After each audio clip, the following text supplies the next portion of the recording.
जय श्री कृष्ण। मैं अर्चना सुनील शर्मा गीता ओलंपियाड 2025 के लिए भगवत गीता का चौथा अध्याय प्रस्तुत करने जा रही हूँ।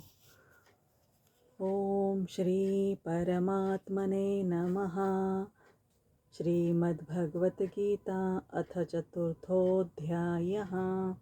श्रीभगवानुवाच इमं विवस्वते योगं प्रोक्तवानहमव्ययम् विवस्वान् मनवे प्राह मनुरीक्ष्वाकवे ब्रवीत् एवं परम्परा प्राप्तम् इमं राजर्षयो विदुः सकाले नेह महता योगो नष्टः परन्तप स एवायं मया तेद्य योगः प्रोक्तः पुरातनः भक्तोऽसि मे सखा चेति रहस्यं ह्येतदुत्तमम्।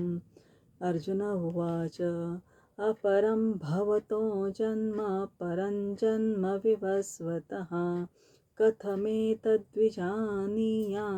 त्वमादौ प्रोक्तवानिति।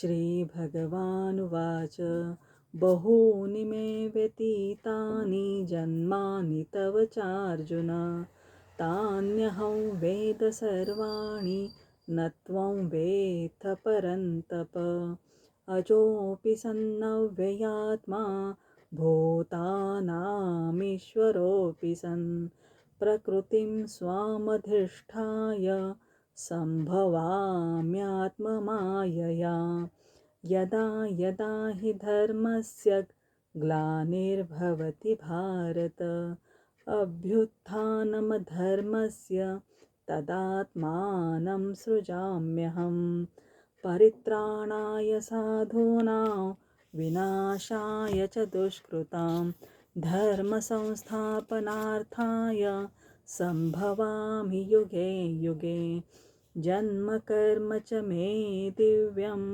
एवं यो वेत्ति तत्त्वतः त्यक्त्वा देहं पुनर्जन्म नयति मामेति सोऽर्जुन वीतरागभयक्रोधा मन्मया मामुपाश्रिताः बहवो ज्ञानतपसा पूता मद्भावमागताः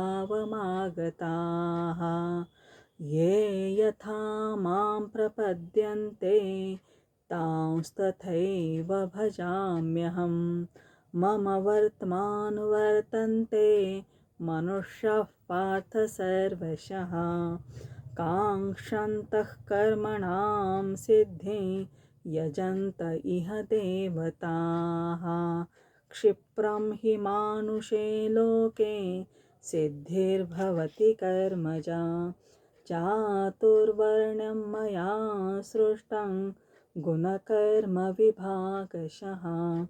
तस्य कर्तारमपि मां विद्यकर्तारमव्ययम् न मां कर्माणि लिम्पन्ति न मे कर्मफले स्पृहा इति मायोऽभिजानाति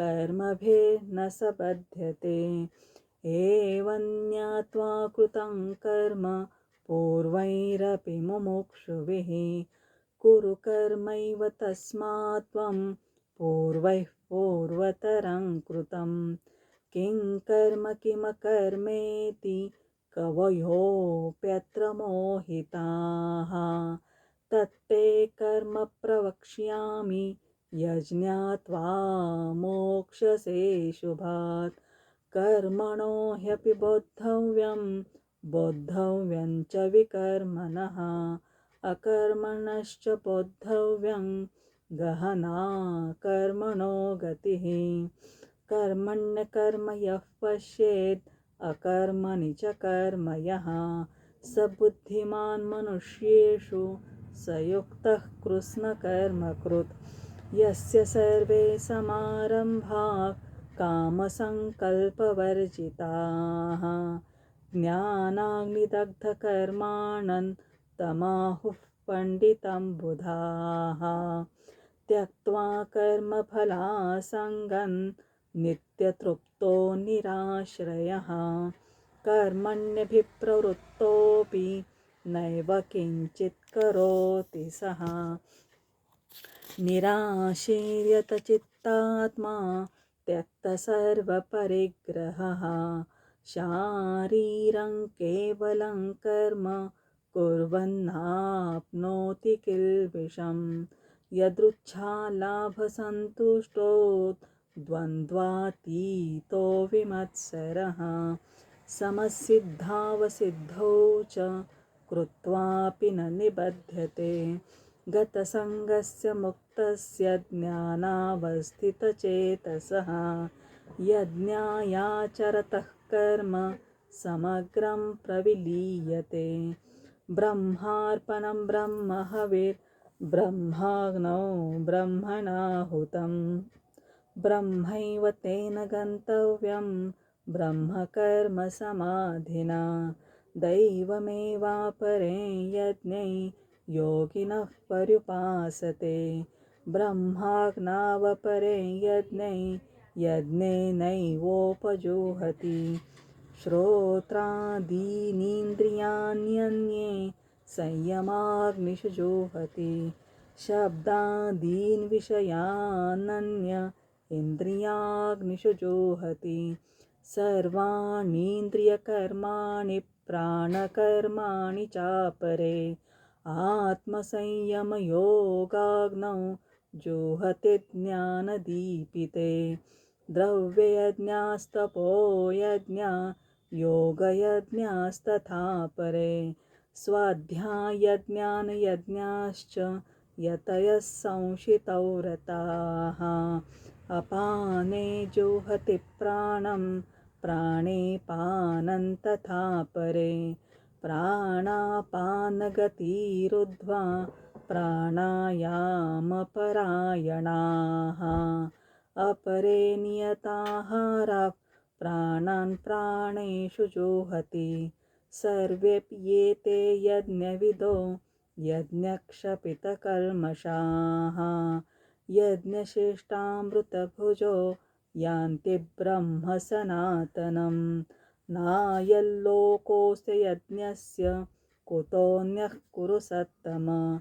एवं बहुविधा यज्ञा वितता ब्रह्मणो मुखे कर्मजान् विद्धि तान् सर्वान् एवं ज्ञात्वा विमोक्ष्यसे। श्रेयान् द्रव्यमयाद्यज्ञाच् ज्ञानयज्ञः परन्तप सर्वं कर्माखिलं पार्थत् ज्ञाने परिसमाप्यते। तद्विद्धि प्रणिपातेन परिप्रश्नेन सेवया उपदेक्षन्ति ते ज्ञानं ज्ञानिनस्तत्त्वदर्शिनः। यज्ञात्वा न पुनर्मोहम् एवं यास्यसि पाण्डव येन भूतान्यशेषेण द्रक्ष्यस्यात्मन्यथो मयि। अपि चेदसि पापेभ्यः सर्वेभ्यः पापकृत्तमः सर्वं ज्ञानप्लवेनैव रुजिनं सन्तरिष्यसि।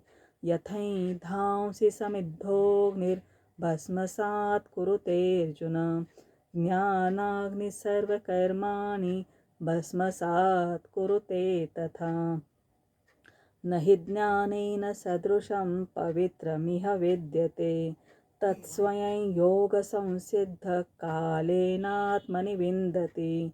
श्रद्धावान् लभते ज्ञानं तत्परः संयतेन्द्रियः ज्ञानं लब्ध्वा परां शान्तिम् अचिरेणाधिगच्छति। अज्ञश्चाश्रद्दधानश्च संशयात्मा विनश्यति। नायल्लोकोऽस्ति न परो न सुखं संशयात्मनः। योगसन्न्यस्तकर्माणं ज्ञानसंच्छिन्नसंशयम् आत्मवन्तं न कर्माणि निबध्नन्ति धनञ्जय।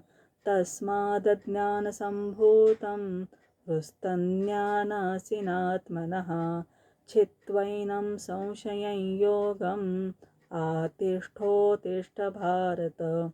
ओम तत्सदिति श्रीमद्भगवद्गीतासु उपनिषत्सु ब्रह्मविद्यायां योगशास्त्रे श्रीकृष्णार्जुनसंवादे ज्ञानकर्मसन्न्यासयोगो नाम चतुर्थोऽध्यायः।